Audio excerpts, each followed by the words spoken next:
මේ හැමදේම හරි සරලයි. අපි තමා පටලගෙන තියෙන්නේ. මේ කය පොළොවට පස්සන දවසට අපි යන්නේ තනියම.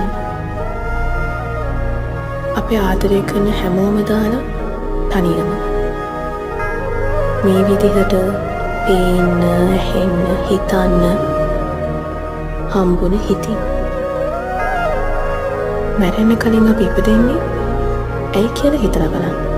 නොදැන මේකෙන් කලියෙන්ම යන්න බලන්නේ නැතු.